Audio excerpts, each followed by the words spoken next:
Patrick Chouan et Simon Vainqueur unissent leurs forces pour contester les résultats des élections de la Chambre de métier et de l'artisanat.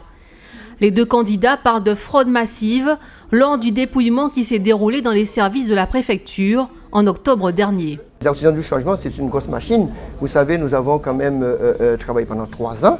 Et pendant ces 3 ans, nous avons fédéré. Et je vous assure que nous avons posté plus de 1465 bulletins. Mais où sont passés nos bulletins? Où sont-ils passés nos bulletins de vote? À la fin, on se retrouve avec 238 voix. J'ai souvent entendu dire qu'il y avait des faiseurs de président de chambre des métiers en Guadeloupe. J'ai souvent entendu ça parce qu'aujourd'hui, ça fait plus de 21 ans que je suis administrateur à la chambre des métiers.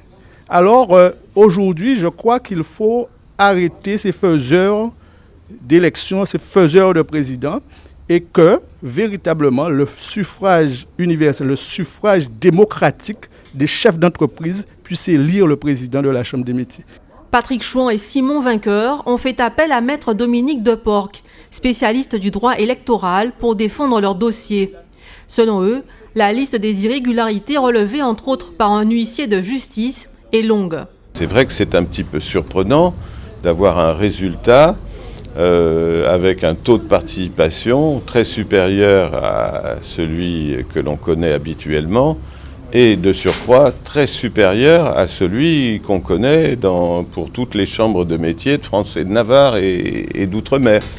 Donc il y a de quoi être étonné, avec des enveloppes fendues sur le côté qui manifestement ont dû donner lieu à des ouvertures avec des bulletins de couleurs différentes par rapport à ceux initialement édités et distribués par la liste vainqueur. Donc tout ça, effectivement, je suis bien sûr pas le seul à le dire, mais mes clients, tout comme d'ailleurs l'ancien président, M. Lobo, n'ont pas manqué de dire qu'il y avait une situation de fraude extrêmement impressionnante. Les protestataires ont sollicité le préfet pour qu'il saisisse le tribunal administratif. Ce dernier a un pouvoir de contestation des élections dans un délai de 20 jours. Dans l'urgence, ils ont engagé une protestation électorale dans laquelle ils ont pu énoncer leurs griefs. Il leur faut maintenant apporter la preuve de ce qu'ils avancent. On a un problème parce que un certain nombre de documents sont entre les mains des services de la préfecture qui, suite à l'intervention d'un huissier, n'a pas accepté de permettre à l'huissier d'en acquérir connaissance.